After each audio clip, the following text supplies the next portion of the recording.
Actually, this year is, I've done some calculations recently. This year is the 21st year of me teaching, and I'm still in this job and still enjoying it. I'm also a methodologist or a teacher trainer for the company called Internal Education. Since you are here, probably it's not your first event with Internal Education, and I'm sure you know that our company exclusively represents a huge educational corporation, Pearson, in Ukraine, and we are very proud to be partners of Pearson and to represent this brand here in Ukraine. So a few words about what our plans are and what we're actually doing.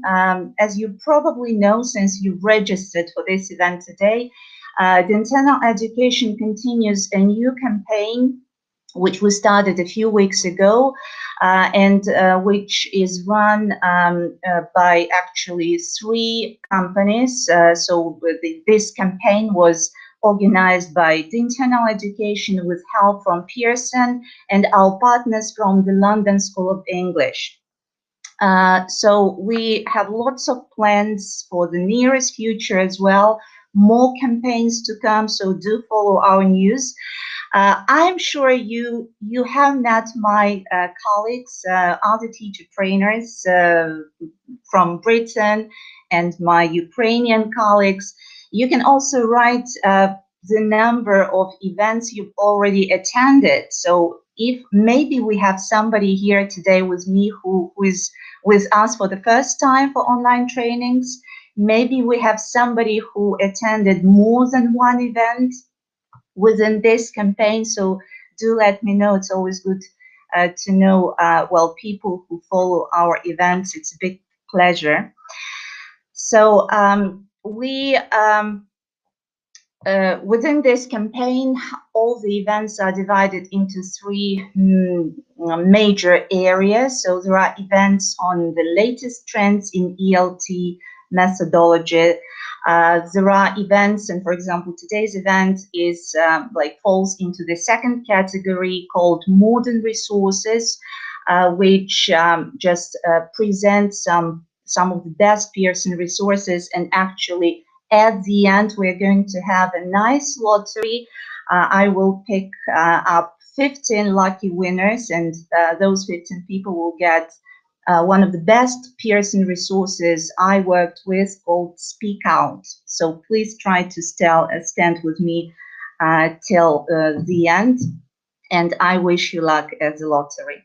And of course, the third area is digital learning. I'm sure you know my colleague Yulia Kianets, who is a big expert. We all learn from Yulia about online tools and how to use them in the classroom. So, and this week we are planning to have a couple of events on digital learning as well. So a brief look at what's ahead this week. Today's Tuesday, so but we still have like 3 more days to follow, which are packed with events. There will be one event which from the category called Modern Trends from our colleague Graham Jones. On Thursday, if you are free at 11 in the morning, I would definitely recommend you to watch this session. I enjoyed it immensely myself. Graham is going to talk about new developments and new things which appear in the English language. So the session is called 21st Century English, and well, it's really, really cool. So I learned lots of new words which I didn't know exist. So new words are coined almost every day. Apart from that, this week we're going to have 3 sessions from Yulia Kianets, who I've already mentioned, our big expert on online teaching.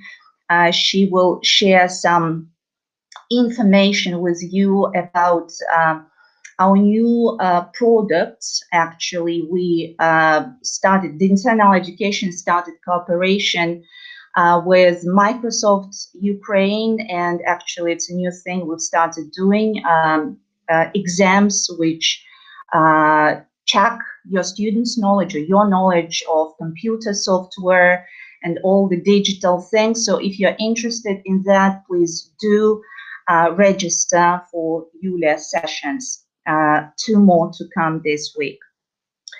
Plus, this week is very pleasant in terms of, gifts. We planned, we have lots of lotteries planned. So today, as I've already mentioned, at the end, we're going to have this raffle or lottery, and I have 15 speak outs waiting for the winners.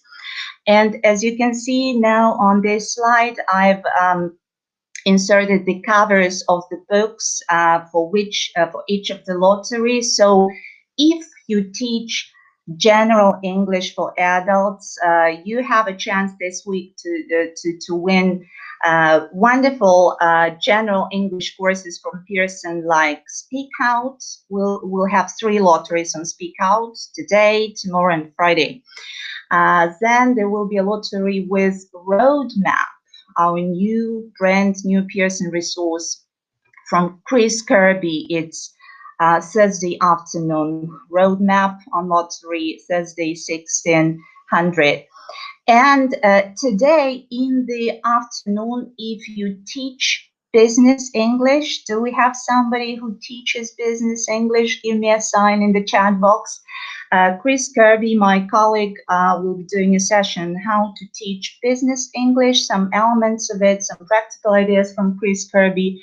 And again, there will be a lottery with 15 wonderful resources for teaching business English called Business Partner. I see some pluses. Thank you, Irina. Thank you, Tatiana. I guess you are involved into, teaching business English, so don't miss your chance to win these nice prizes in the afternoon if you can, if you have time. All right, so here is a link once again and the QR code which will lead you directly to the timetable for all the upcoming events. This campaign. Thank you very much. My moderator today is my wonderful colleague, Mariana Petrechko. She has just sent you a link in the chat box, so do follow it, do register. We're always happy to have you here with us. All right. Plus, don't forget that the internal education is very active on Facebook and Instagram. So if you use social media, so don't so do sign up to our pages and follow our news there as well. Okay, so I think I've covered the intro part. Well, the certificates, of course, everybody will get a certificate within a week after today's session, so do be patient. Our girls try to do their best sending out your certificates. By the way, if you have any questions, or sometimes certificates go into your spam boxes or something, you see this message pinned on top in the chat box with email and telephone numbers. So do get in touch if you have not received your certificates or any issue you need our help with. We'll be happy to help you out. Okay, so now I think I've introduced myself a bit. I've just outlined our plans for the nearest week. Just a few more words about myself. This campaign is mostly for teachers who deal with adult learners.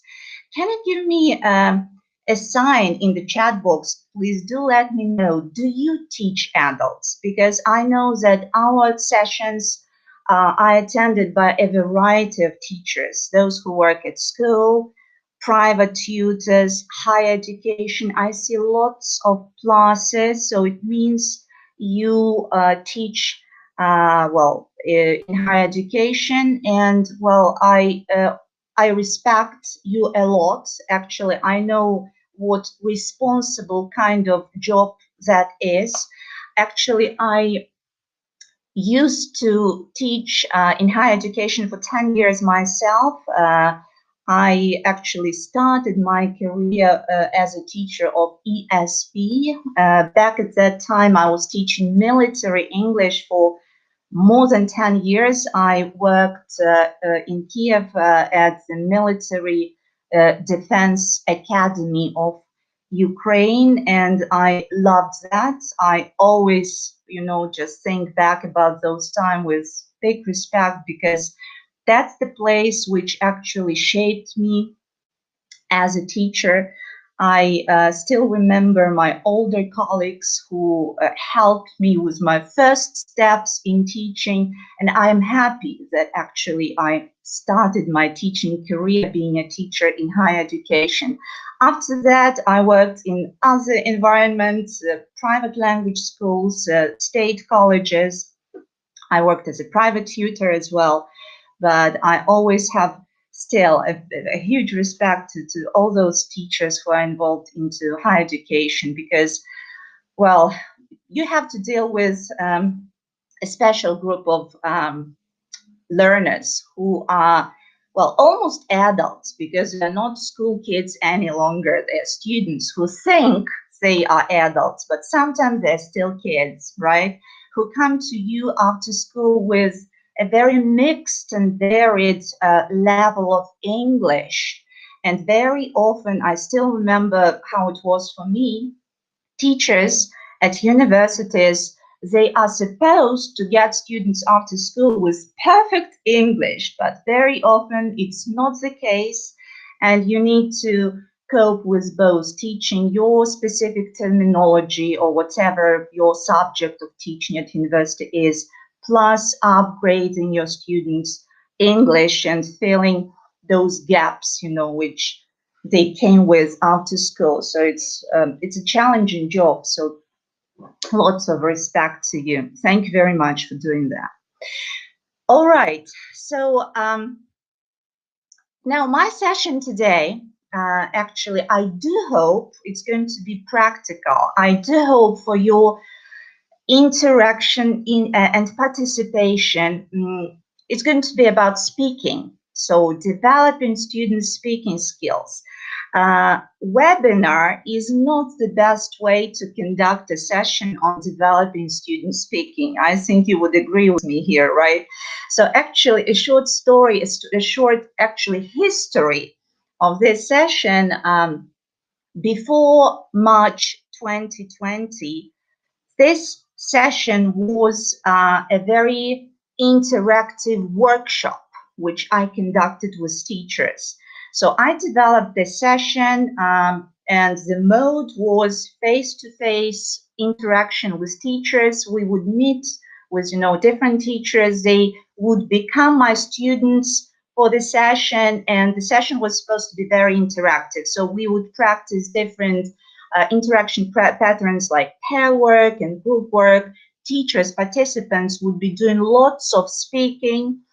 Today, my job is a bit difficult because I wanted to keep the subject, because I think that it's an extremely important topic to know and to learn just how to make the most of each speaking task your book has, and how to set up speaking tasks correctly in class. So I do hope for your participation.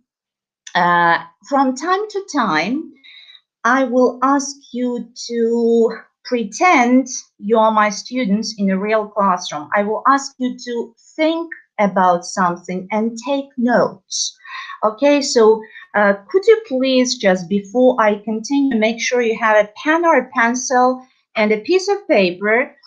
So when the time comes and I ask you, okay, now students, write something down. So make sure you have something to write with and to write on. All right. Okay. So I hope we'll try to make it interactive. One more thing. Again, I don't know how it's going to work, because that's the first time I'm running this session in a webinar mode. Just to try to make it more interactive, I will divide you into pairs. which is extremely difficult, having around 200 people now with me, just to divide you into students A and students B. But let's try to do that. So have a look at the slide right now. You see some letters there. Actually, what I meant by this secret code is the following. If your surname starts with letters A through M included, it means that, well, you're student A. All right, so my surname is Mihodui, so it means that I'm student A. Do I have any A's here? Those of you who fall, so thank you, Uliana, Alessa. All right, so I've got lots of A's. Thanks a lot. You're very attentive. You are listening to me carefully. And the rest of you are students B, so N to Z. Any B's? Can you write a B if you're a B? Ryabushko, yes, Svetlana, okay, So now we understand the system. If I say A's, think about that, to do that, you know how to react. B's will act accordingly. You are wonderful students. You're a great group. So you respond very quickly and do everything right. Thanks a lot. Thanks a lot for help. Okay. Now, since it's a session aimed at developing student speaking skills, I want to start with a speaking task, which is very natural, right? I've prepared a question, a very interesting question. And now let's pretend that I'm your teacher, okay? It's our lesson and you're my group of students. Not, 200, strong group of students, but let's say 25. So you're a group of students, a group of 25. I'm your teacher. And at the start of the lesson, I want to ask one of the students in my group a question. So today I will not ask a volunteer to answer that question. I will pick somebody from my register. Okay, as a teacher, I've got to register, and let's say I will now pick one student. I see some male names, which is very strange. Usually most of my participants are female. So let's say Artur. Artur Kazaryan. So let's start with the man. So Artur, can you hear me? Just if you can hear me all right, just write yes, please. And it means that you will be the one answering my question. Artur does not reply. Okay, Sergei Shevchenko. I see that you are student B. So Sergei, if you can hear me well. And okay, Sergei gives me a plus. Thank you very much. You're a very courageous man. Okay, Sergei. Now, here's a question to you. I want you to answer. You will write in the chat box the answer to the following questions. Very interesting. What is the best advice you've ever been given? Look back at your life experience. I don't know how old you are, not important. Think about something clever, something important which people told you and which you still remember. I see some other people writing, however, I'm looking for an answer from this one particular student, Sergei. Okay, and here is the answer. The best advice I got was to be yourself. Thank you very much. Thanks a lot, Sergei. I love it. Actually, I think it's very important, something we often forget. Thank you very much for your answer. I do appreciate. Thank you, Tatiana and Svetlana, not to give advice. Okay, so I remember I was once told to act on the advice I give to others, which is also listen to your heart. Thanks a lot, ladies. However, I do appreciate your participation. Okay, now let's get back to our classroom. Me as a teacher, you as my group of students, right? And the task. It's quite it's a great question. Actually, it's a question you could spend the whole lesson on if you know set it up accordingly, right? So don't you think, Sergei? Thank you once again for your answer. You played your part perfectly well. But as a teacher, I think I wasted this question. Don't you think so? Just if we look back at what I've done, okay, I think I could have used it in a much wiser way. Let's look at some of the mistakes I've made as a teacher. First, I started with a name. Okay, so I have now lots of people here and it's a webinar, but it's very often, sometimes, let's say, a teacher just accidentally, on purpose, just subconsciously picks up a student, starts with a name, and then comes the question, what's wrong? What's wrong with this? Actually, it's not a crime, but what happened when all of you knew that only Sergei is going to answer that question? Others will relax. It limits the discussion. Absolutely correct. So it's a very natural thing when students, when they hear it's not them to answer the question, they just switch off. It's a common thing. So usually you start with a question, then usually there must be this pause, dramatic pause for everybody to start thinking. And then if you want to assign a student to answer, then comes the name. Lots of other things which I did wrong, actually. Students, you were not ready for this question. All of a sudden, out of the blue, I asked Sergei, and I'm sure Sergei is a strong student. Well, okay, I'm sure he's got lots of life experience, but it took him some time. It would take me a couple of minutes to just to find that information, to think of that piece of advice which I've received some time ago from somebody. So it's important to lead students into the topic, because when they're ready, when they're warmed up, they can produce much more, right? We would have fewer pauses and so on.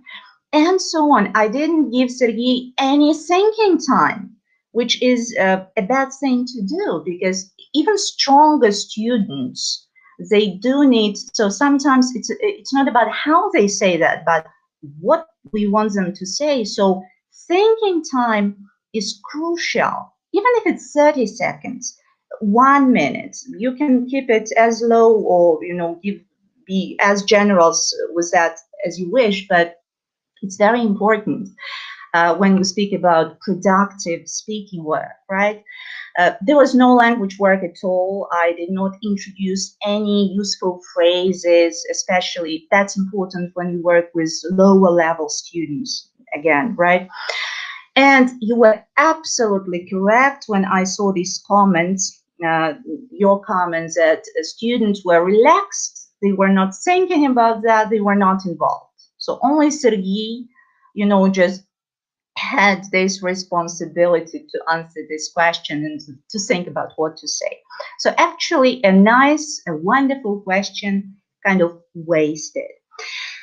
So rule number one, it's a very simple thing, actually. It's something which you know about, and I'm sure you follow this rule. But rule number one, if you want to make the most of your speaking activity, be it a simple discussion question or a bigger speaking task, involve students in whatever way you can come up with. Start with your personal example, or if you have a chance to show your students, they love videos, especially if they see real people answering the same question in that video. So I will now show you one of the ways which is it's just wonderful and very student friendly, which involves students instantly. through videos. This is a video which comes from Speak Out Level Advanced, and there is this type of videos in Speak Out which are interviews with real people in the streets of London, and people answer the same questions actually which students will later answer. Wonderful model answers. So let's watch this video and see what people in London say to the very same question. What's the best advice you've ever been given? Okay, so I will let you just enjoy listening to different accents, different ideas, and no matter what they say, Sergey, remember your answer was the best because you were not ready for that, all right? So let's just do some watching together.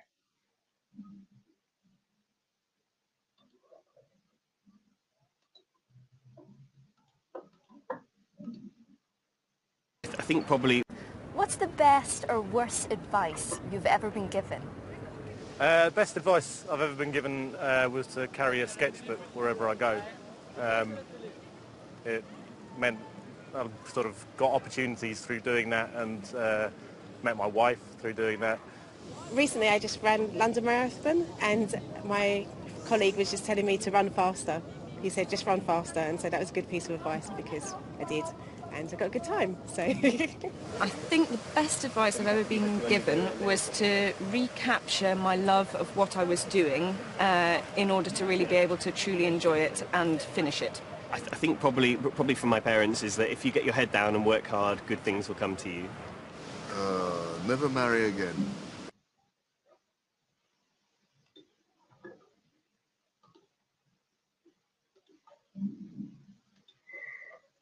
All right. How do you find the last guy's piece of advice? I think he had some unhappy situation in his life with marriage. All right. Okay. Once again, no matter what, in my case, I would, if I were teaching with Speak Out, let's say, I would definitely use a video like that. They're great. Well, depending on the level of your students, you could pause more often, just eliciting from like students what they understood, whether they agree or disagree, whether they experience the same situation, whether they would, you know, just advise something like this to others, or you would let them watch everything and then come up with their own pieces of advice, no matter what. So videos are great. Again, your own ideas, but involving students is extremely important if you want them to contribute to conversations, all right? Rule number 2, and again, it's something very simple. It's something, it's not, I'm not revealing some, you know, unbelievable secrets. You are teachers, you know what I'm speaking about. It's just a reminder. Sometimes that's, I'm telling that myself, let them speak, Lena, let them speak, don't dominate, don't, and so on. So what I mean here, we are teachers, and we always think that whenever we open our mouths and say something in class, we want to help students, right? We want to introduce a new word, we want to teach something, but sometimes it's better to stop and to say nothing, okay? To let them speak. Let's imagine our class time, no matter how long your session is, 1 hour, 90 minutes, 1 hour, 20 minutes, it's 100%. That's your class time, all right? If we look at the ratio, you know, between teacher talking time and student talking time in class, the golden rule is never talk more than your students. So, and it means it's very simple, you know, mathematics. So the worst possible scenario is 50-50. This is the worst. It can't, you know, go worse than that. So thank you, Oksana. Absolutely correct. The ideal ratio is 30-70.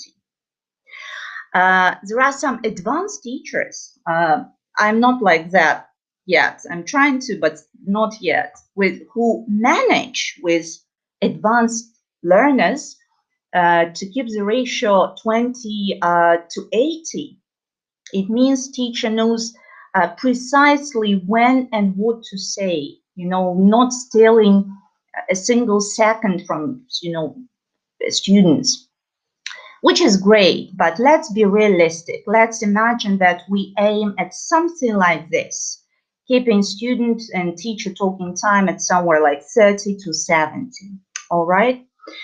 All right, so teachers talk 30% of the time. What kind of interaction can that be? Teacher talking to whom?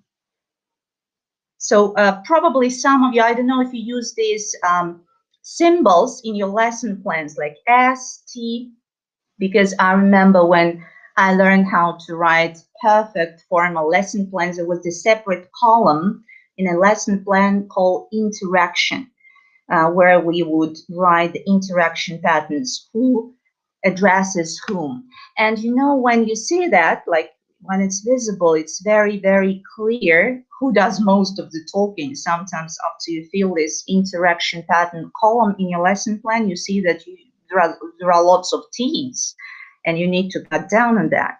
So it's very simple. It's usually teacher asking a student. It's what like I did with Sergey. All right. So Sergey, here is a question to you. Please answer that question. So this pattern, teacher, student, or teacher talking to students, explaining something, introducing new stuff, or whatever. All right. Now today, in the rest of the session, we'll be looking in more detail here in the second part, student interaction patterns. All right, especially I would like to focus on pair work and group work, where there is no T around, very little of T around. All right, so actually, what I decided to do today is to look together with you at 5 tasks, 5 very simple, very standard, classical speaking tasks from Speak Out, and just analyze together how we can guide students, because that's important. It's not enough to have a nice speaking task. You see, it's very easy to waste it. So how can we set the speaking task in such a way that we and students make the most of it? So guiding them, not talking instead of them, but guiding them. So once again, I do hope that you remember your letters, whether you're A or B, because sometimes I'll ask you to do some thinking or writing. So please do act accordingly. And let's once again look together at 5 tasks. I've already mentioned that the tasks are from Speak Out, level advanced. I don't know, we have anybody here today with me? If, well, you just let me know if you work with Speak Out. I'll be happy to know that. So before actually we look at the tasks, Speak Out Intermediate. Okay, actually Speak Out is the first Pearson resource I started teaching with. I remember it was 2010. I was a teacher for more than 10 years before that time, and I worked with lots of different publishers and resources, not Pearson until then. And Speak Out was the first resource of Pearson I started teaching with. All right, so I see some Speak Out users. That's great. Thanks a lot. So pair work and group work. We'll be looking at these 2 interaction patterns in detail today. So pair work is great. Okay, it's mostly student talking time. But what are the dangers? Could you help me with this? So what can go wrong? Because very often we as teachers, we feel that, well, whenever we use pair work, that's more than enough. Yes, it's a very communicative class, so I use pair work. So they can start speaking Ukrainian, absolutely. One student will work more, absolutely correct. You have all the points I have on my list here. So most common problems which might appear, stronger students dominate. Okay, weaker students get discouraged because they feel like they don't have enough language and knowledge to contribute to conversation. Actually, stronger students can get bored, and all the other reasons which you correctly mentioned here, like they can switch to Ukrainian, they can, you know, start having like joking instead of you know, working on the task. But it's about classroom management here. It's about discipline and setting up rules. But in most cases, it's about who does most of the talking in that pair, because everybody should have an equal share, right? Very similar things can happen with group work. And Oksana, you're absolutely correct. In bigger classes, it's challenging for the teacher to monitor pair work. Absolutely agree here, but nevertheless, we do use it, right? So there are lots of pair work activities in modern course books, and we can't skip pair work. We have to deal with it anyway. So that's why today, actually, it's one of the reasons why I decided to touch upon this topic again with you, how to set up pair work and group work correctly, to manage, to guide students better. Group work, similar things. So imagine you put students in groups of 3, 4, 5, and you have one very confident, very eloquent student who just can't stop talking. And the rest of them are just watching, you know, just silently doing nothing.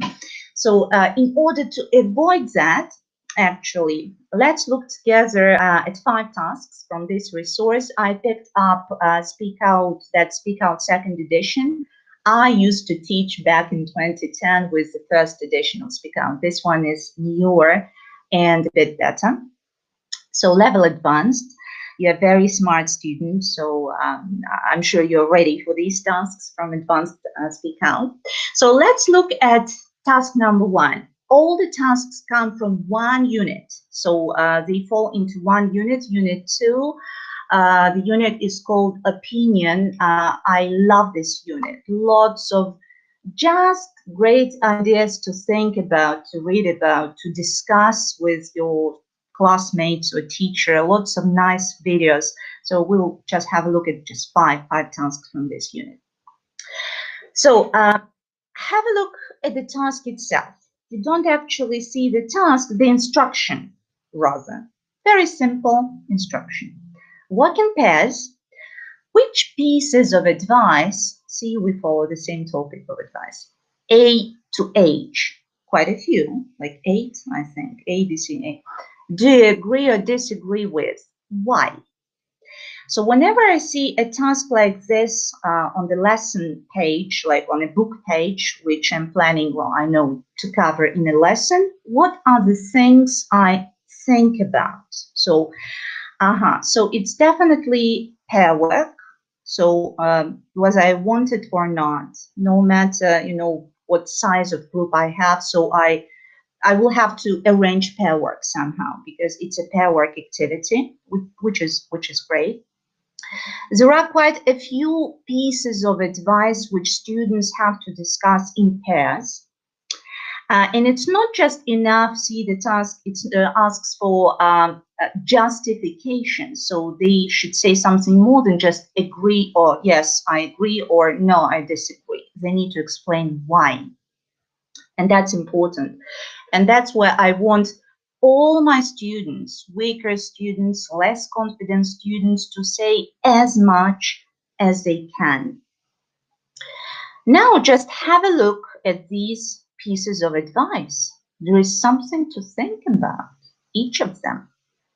Look on the bright side and appreciate the good things in life. Definitely agree. Don't be afraid to disagree with the majority. The crowd isn't always right. 100% agree. But why? All the time they need to come up with why. Success isn't about the hours you work. It's about getting the job done.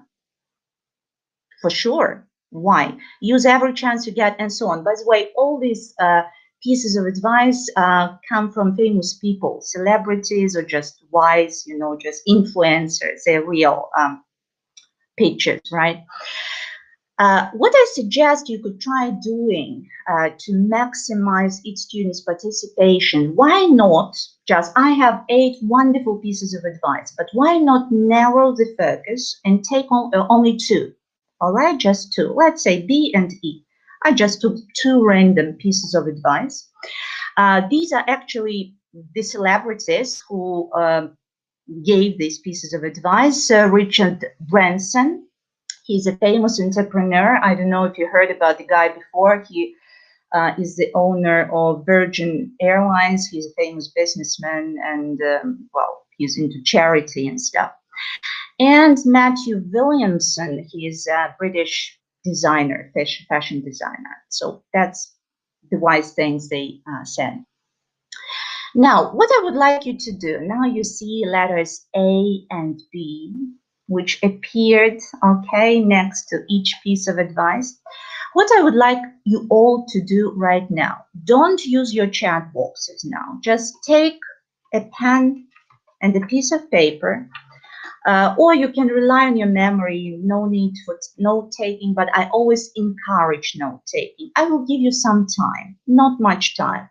Think about your piece of advice, whether you agree or disagree, and at least 1 or 2 reasons why, which support your belief or your level of agreement or disagreement with this piece of advice. You can take notes, okay? So I will give you 30 seconds to think about your piece of advice in silence.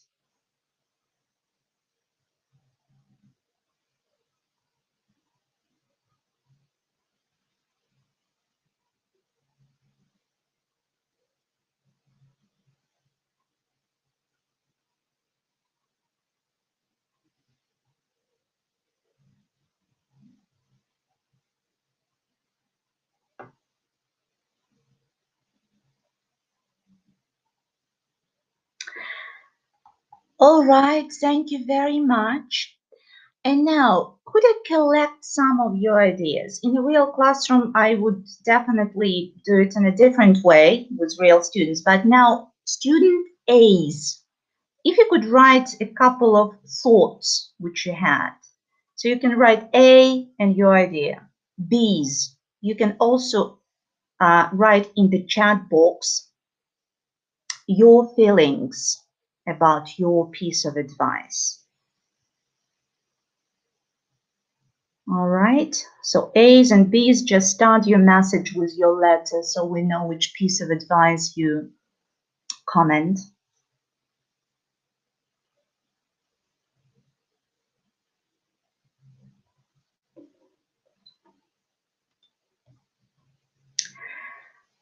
And again, the thinking time depends on the level of your group. Whenever I set the time limit, well, just for the thinking time, just always look at your students. Just Lyubov, Stasyuk, you write disagree. Just unfortunately can't understand which, are you A or B? So you disagree. And again, it would be good to know why. Uliana, I agree. Sometimes it's good to get different perspectives. What you feel and think matters as long as you don't hurt others. Absolutely true. Perfectionism can destroy your personality. Couldn't agree more, Alexander. You know what they say, sometimes it's better to do something good than to do something perfect. I agree with expression A. All people have different life experiences, so you may have better knowledge in something than others, and so on. Okay, so don't rely on the crowd's opinion. Crowd is convention. Thank you very much. Wonderful, wonderful ideas. Thank you very much for the effort you put to write this longer messages in the chat box. Wonderful. Thanks a lot. Thanks a lot. All right. Totally agree. Don't be afraid to make mistakes. 100%. All right. Thank you very much.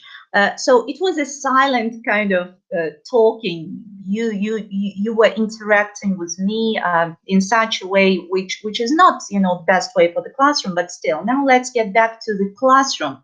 The way how I would set the very same time task with my students could be something like this. I will now just show you the algorithm. All right. So just a second. So let's imagine you divide your students into pairs. You give each student in a pair their own piece of advice. You definitely give them thinking time.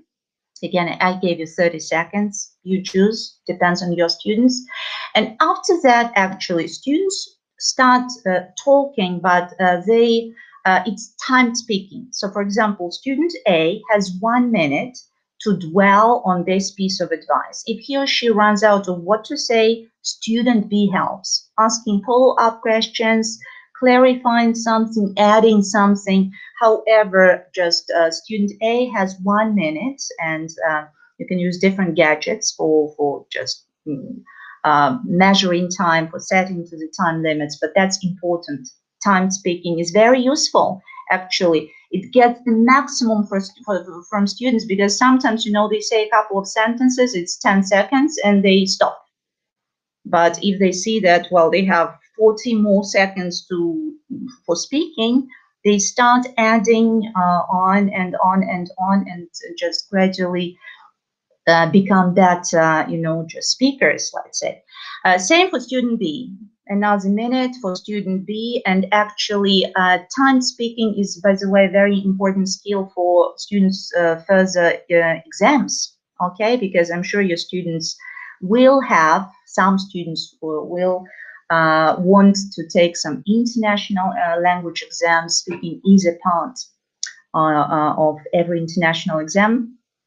So the students can use, working together, the timers in their smartphones, or, you know, hourglasses. My favorite is for 1 minute. You can use it many times, you know, for 2 minutes, for 5 minutes, it depends.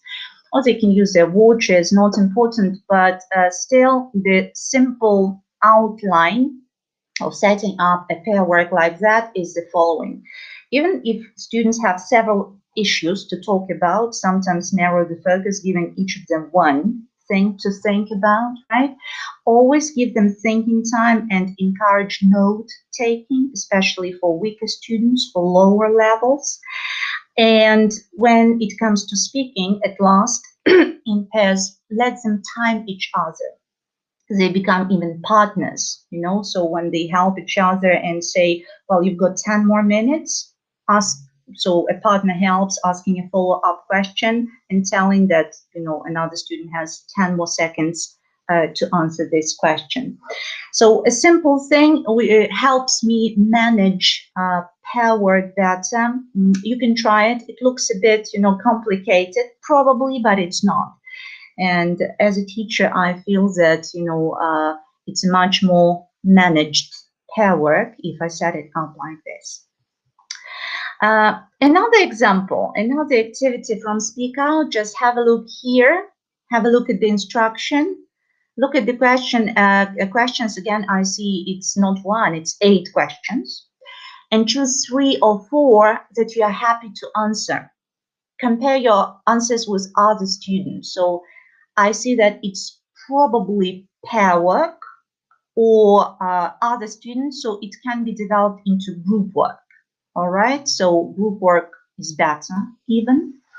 The book itself suggests narrowing the focus here. See, students are asked to choose 3 or 4 out of 8. Again, you can let them choose the questions. You as a teacher can choose the questions for them. So here is when you can play around as a teacher. So if you think it's better that you choose those questions, and then the group work starts. And now just have a look at these questions. I love the way Speak Out teaches vocabulary. It's just a wonderful collection of collocations, idioms, and so on. Here, all of these collocations, it's about life experiences and learning. Just think about yourselves, right? When were you last on a steep learning curve? What was the most difficult thing to learn? For me, when I was thinking about that, it was March 2020 when I all of a sudden needed to master Zoom overnight. We had lots of trainings and events, and we need to learn how this platform works. It was a steep learning curve. I still remember that. In what situations do you trust your instincts? What opportunities have you taken advantage of? Can you think of a situation in which you had to learn the ropes, like learn the basics of something, like learning from scratch? Maybe we have somebody who remembers how he or she started to learn to drive or cooking or something, and so on. Deal with the setback at work. Find your feet in your current school or workplace. Absolutely fantastic questions, very personal, great language. So you could arrange, the whole lesson just on this one task, actually. However, back to teacher's role and guiding students. As a teacher, how I would set it up. The task is great. It's in the book. So our role is just to arrange it accordingly. So I would probably, as a teacher, ask my students to work in groups of 5. So it could be groups of 4, let's say groups of 5. I would choose 5 questions. You can let them choose 5 questions in their group, or you can just take the first 5, not important. And after that, what do you think comes after that? You divide students into groups of 5. You outline the 5 questions they will need to be discussing in a couple of minutes. After that comes, yes, again, the timer, and definitely thinking time. All right. Again, in a group, there will be a moment of silence, but still, it's very productive, cognitive activity, which should be ideally happening when students, think about the answers during this silence. So let all students in that group take notes and think about their own answers to each of the 5 questions. All right. Can I ask you now, imagine all of you, almost 200 people, you are a group of 5. All right. I will now give 1 minute, not 2, 1 minute to think about the first 3. All right, so think about the first 3 questions. And again, not in the chat box, but try to give your answers. You can take notes if you wish. 1 minute.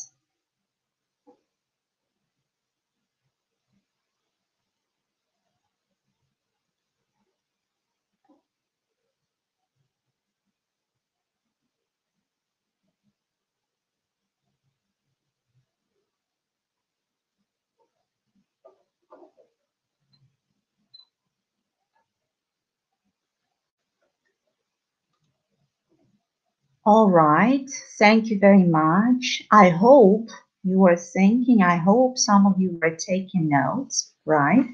Now, let's imagine I say thank you very much, time's up, put your pens down, thinking time is over. Now, you imagine you're one of these 5 people, okay? So you and 4 more. What we do next? I would take actually same 5 questions. We would write them on slips of paper. So each group would have, a pile of 5 questions written on slips. We would put them face down and mix them up. And in a very, very simple way, one by one, imagine that's you. Imagine it's your turn to take one of the slips, and that's what you get, okay? In what situations do you always trust your instincts? And now you have 30 seconds to speak on that, to answer that question. You can write your answers to this question in the chat box. In a real group work, your students, your peers would be watching time. I sometimes assign a group leader in each group who's responsible for time. So 30 seconds when I'm in danger. So when you trust your instincts, Uliana, when you're in danger, absolutely same for me. When you need to make a decision, okay, it's very wise, Victoria, very good. In relationships, again, very true. Alexander, it's a very, just male answer, being drunk. So trust your instincts and you'll get home. All right, judging people and so on. Thanks a lot. Thanks a lot for all your ideas. Wonderful. So let's get back to this particular task. So imagine groups of 5, all students had time to think about all 5 questions. Then one by one, they take a slip of paper. They have 30 seconds to answer that question. And then a group has 30 seconds more to wrap it up, to ask a couple of follow-up questions, to add something. I think that's important. When I assign this task, I always clearly set out the rules. Okay, guys, now, after the group work starts, whenever you take a question and it's about 2 sides. First, you speak, then the group speaks to you. It's important because sometimes when a student starts talking, the rest of the students just dream away. If they know that there is no task for them, they don't have to listen and come up with follow-up questions, they don't actually follow. So it must be a very, clear instruction for the group, to spend 30 more minutes for follow-up questions. And again, it's just a suggestion, but again, it helps me to manage group work better. So once again, you start with some individual thinking time, letting them take notes if they want before they start speaking. And then even if it's group work, first individual student talking, then the group adds something else. And again, it's about time speaking. It gradually develops into certain habits when they're used to watching time and so on. You can try it. It looks a bit messy. You were right saying that it's already challenging for a teacher to be monitoring and managing different groups, but give them some responsibility. Each group should just choose a leader, and that person will be your assistant. He or she will be managing time, stopping, letting others join in, and so on. In a while, you'll feel that it's much more, much better managed group work. Some more activities just will be finishing soon. You got my idea. Very simple, wonderful tasks, from Speak Out, but very simple in its nature. Work in pairs, work in groups. But if you add these little things like letting them think before they open their mouths to say something, timing their speaking, putting them into groups, assigning a group leader. So these little things can guide students better. A couple of more things to share with you. So this is another example from Speak Out. Just have a look here. Work in pairs. I love this one. Think of 2, and so it's pair work, and students need to think of 2, for example, half-baked ideas that could change the world. Just think about yourself. I don't know, it's just a boost for your imagination and creativity. It's a great chance to, it can be done in pairs or in groups, but still. Or they need together to think of 2 reasons why famous people's careers go downhill. And again, I love these idioms. Speak Out. So the language, the choice of vocabulary, collocational, idiomatic expression is just great. Another example, can you think of 2 things you heard on the news that you find hard to swallow? So definitely need some thinking time. But after that, I'm sure it can be like developed into a great discussion and just students will have fun. Here, another example. Can you think together of 2 tips for reaching the peak of your profession? And so on. Actually, that's the task. That's the task from Speak Out. Looks like very simple, work in pairs, and some like sentence starts for your students, some ideas they need to develop. The simplest way, like if I were to teach this lesson, to arrange this activity, I would definitely follow one of the basic and most like the easiest patterns, which always work. First, ask students to think individually about all of these or half of them, depending on the time you have. So individually, can you think of 2 ideas for that? 2 tips to think you can't afford buying and so on. After that, you put students in pairs, definitely first in pairs, for them to like double their ideas. So I came up with 2 ideas. I listened to another partner. Now we kind of have 4. And then finally, for a bigger discussion and just for having fun, you put them in bigger groups, like groups of 3, 4, or 5, and they share their ideas together. Do you know how we call this pattern? So it looks like a pyramid. And any ideas? I'm sure you heard this think, pair, share. Sometimes they go like TPS, think, pair, share. It's a very easy pattern, always works, but the important thing here is to time each stage. It's not just enough to say think. So how much time they have for thinking, how much time they have for pair work, how much time they have for sharing in 4s or in bigger groups. Again, you can try it. Always works for me, and students get used to that. I saw some comments, Tatiana, thank you very much. Timing is frightening for students, but you know yourselves, you get used eventually to anything. Same happens with students. I have a collection, for example, of, you know, these hourglasses, песочные годинники. They are available in different formats, like 30 seconds, 1 minute, 2 minutes. And at first, for students, it's like fun. So now your minute starts, and they put it upside down and then upside down again and so on. But they get used to that eventually. Okay, now I think we have time for one more activity, and I think I'll stop because the lottery needs to start. So unfortunately, we'll not have time for the 5th one, but we'll cover the 4th activity and then the lottery.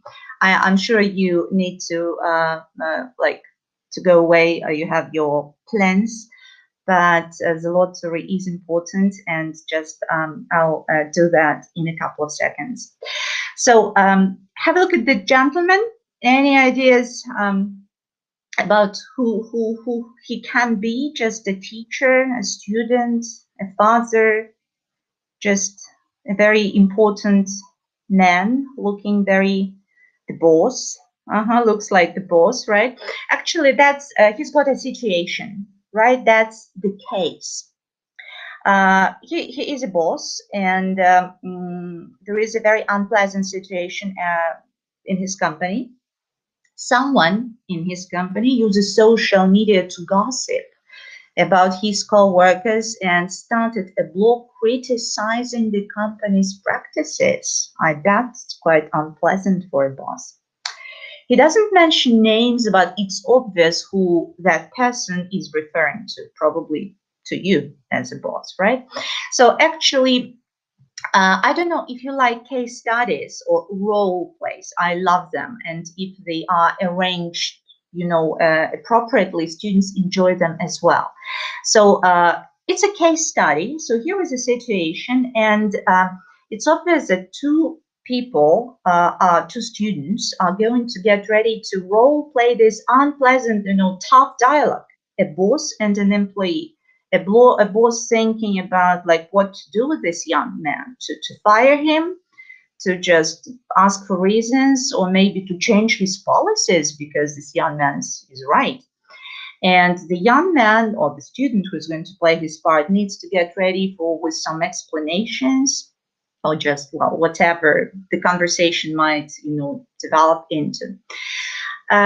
The simplest way for me to organize any role play or a case study. Case studies are very popular. If you teach business English, I'm sure you have quite a lot of case studies. Business English courses do use them quite often. So the simplest way how I arrange, actually, it's pair work.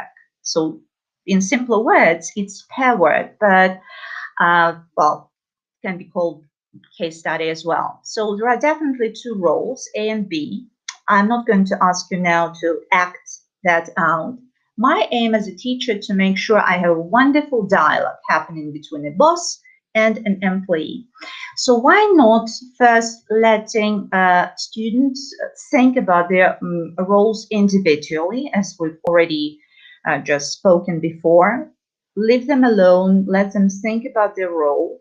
Then why not putting two bosses and two employees together to just generate more ideas and get ready even better for the conversation. And then you can even put, 3 or 4 bosses together and 3 or 4 employees together. It's extremely important for weaker students, all right? And only after that, at the end, finally, when your students have generated lots of ideas and are ready for this conversation, they can act together, A and B, and so on. And believe me, they will be much, much better prepared. Actually, here it's just one example, one case which I've shown you. For example, in this particular spread of Speak Out, there are 2 more cases with different situations at work, but the outline is similar. I call it double pyramid. It's easier for me to remember how it works when I draw it sometimes in my lesson plan. Again, just roles working individually, then with somebody with the same role, and only, the final stage is the role play itself. And again, timing. Timing is each stage. That's what helps you as a teacher guiding students better.